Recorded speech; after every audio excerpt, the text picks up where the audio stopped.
আমি যিজন মানুহৰ হেল্থৰ ইছ্যু বুলি গম পাওঁ ন, আমাৰ পিছফালে আমাৰ এটা পইণ্ট আছে, ইমপ্লেণ্ট বেনবাৰ্ছ বুলি কয়।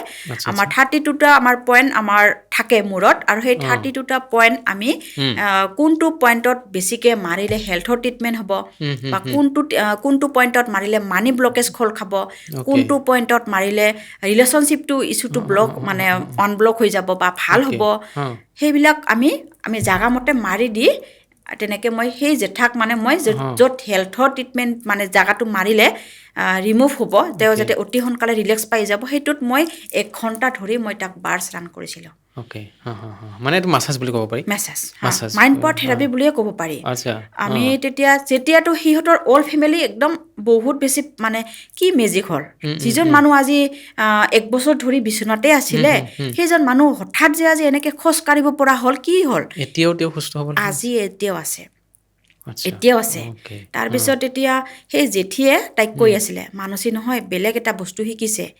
যেতিয়া মই বাৰ্ছটো ৰান কৰি আহিলোঁ, মইতো টিউশ্যন আছিলে দেই মোৰ, আকৌ 4টা বজাৰ পৰা মোৰ টিউশ্যন, মই ধাম ধুম মানে বাৰ্ছ দুইজনকে বাৰ্ছ দি মোৰ আৰু সেইটোলৈকে চোৱা টাইম নাই, আৰু কি হয় হ'ব আৰু সেইটোলৈ চোৱা টাইম নাই।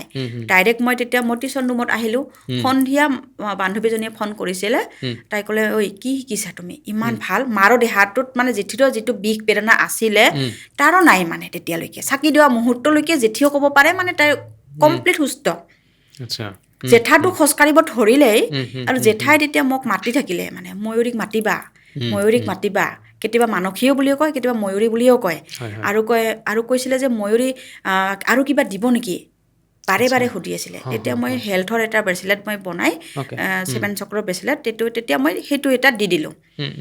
তাৰপিছত তেতিয়া সেই বান্ধৱীজনীৰ মাকে তাইক ক'লে যে মানসী এটা ভাল বস্তু শিকিছে, তুমিও শিকা। তাৰপিছত তাইও তেতিয়া শিকিলে।